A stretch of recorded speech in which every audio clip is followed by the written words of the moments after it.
Hey, I'm Sean, owner and lead tutor of MathSwap Tutoring, and I wanted to record this video to talk about one question that is very, very commonly in the minds of young people who are preparing to go to college, trying to decide what they want to do with their lives after high school, or they're getting close to the end of high school, and so they're kind of wondering, probably panicking.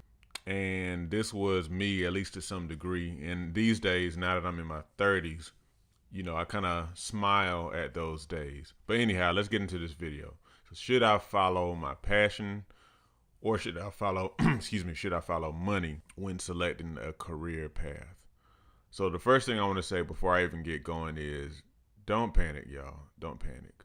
It's like we kind of feel like for some reason that we kind of have to have it all figured out, but it's not really the way that life works. Okay? So like and you don't necessarily understand that for real until you kind of get a little bit older and see how life really is and kind of see how things tend to work out over time.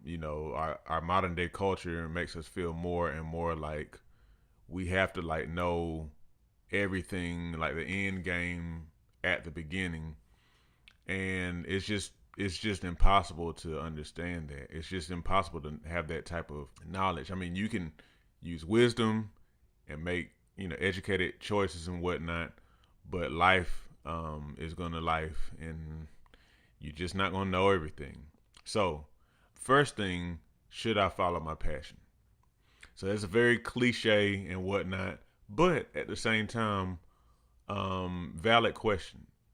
Should you follow your passion? I would say maybe, but prepare to be creative. Maybe the need to be more creative to really dig deep and use your God given creativity more than you would if you didn't follow your passion. And not, perhaps I explain that a little bit more toward the end of this video.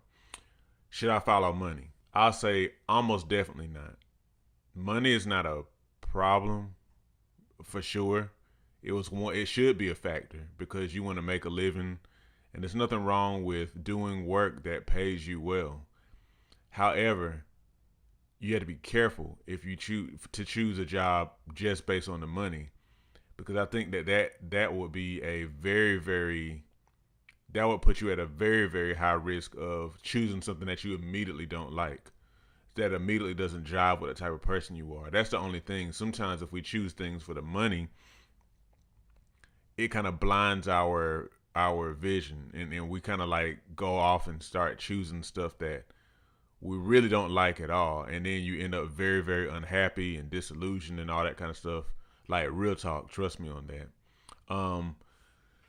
But I wanted to give a different word when we talk about choosing a career path. Follow your inclination. And what I mean is you kind of have urges and promptings and different type of things that interest you for a reason. Follow your inclination, and also don't be afraid to take a risk. Don't be afraid to try something. And don't be nervous and feel like you try something and everything will be over after that. Like, don't worry about that, because again, it doesn't necessarily work that way. So just to, I can speak about my own example because that's what I personally have. That's different from everybody else. So, if you subscribe to my channel or you follow me, you know that my background is electrical and electronics engineering. And I chose that because it was interesting to me. All the way back in middle school, it was interesting to me, and I looked it up and was always looking it up and just really trying to figure out this engineering thing. And so I chose it because I was inclined toward it. I kind of like the way stuff sounded with engineering. So it was that, but also the money. I heard that engineers get paid well. And so that was definitely a factor in there. So I pursued the degree, got a job, worked at it over 14 years, and it treated me well. But I will say this. So I had two different jobs. I worked for the government, and I had two different engineering jobs while there. The first one I did 3 years, and I left that job because it was not interesting to me. It was honestly not really what I had in mind at all when it came to engineering. There's a lot of document writing and all that type of stuff. Um, The other job, I stayed at that one for the rest of that time, like what, about 11 years, um, over 11 years. And it treated me well. I left that job for a variety of reasons. But one of them being also because that job was not as interesting to me anymore either. And again, um, it was something that just happened over time, and I started to feel like I was stagnant, and I started to feel like that wasn't quite it for me. Now, I will also say I may have continued in the engineering thing, and still do actually plan to do some engineering related stuff, which I won't get into now. But if I had gone into engineering for the original reason, if I had gotten a job based on the original reason I went into engineering, which was connected to my interest in essentially like speakers and stereo systems and things like that, then I probably would have continued in it longer, before I decided to take a pause from it. But that's why I say follow your inclination, because if you don't, then you will probably kind of find yourself like, oh no. And even if you do, you might find yourself that way. That's why I say don't try to like figure it all out. But yeah, so I probably, that's something in retrospect that I should have done. I should have went into the area that I initially wanted to go into. But you live and you learn, and that's fine. Okay.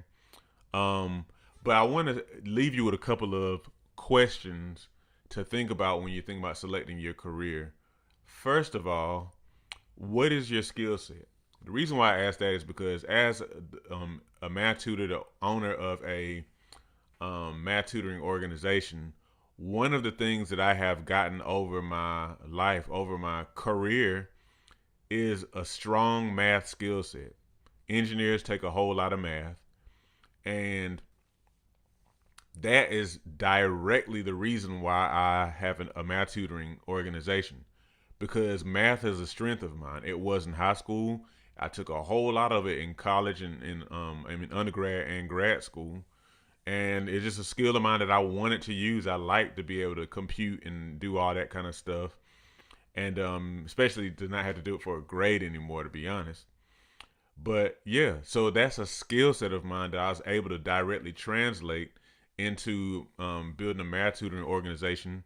I have some experience in the entrepreneurial world because my mom growing up was an entrepreneur, and she was a cosmetologist, and she um, co-owned a hair salon and owned fully another hair salon.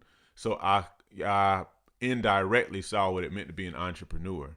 So here I am. And the reason why I say that is because even if you're in something that you don't necessarily like, even if you pick something you don't necessarily like, it could be developing skills that you'll use later on in your life. Now, look, I know that you want to already know it, but I keep on telling you, don't worry about that. Just do your best, choose your best, but then learn. Walk the journey of life.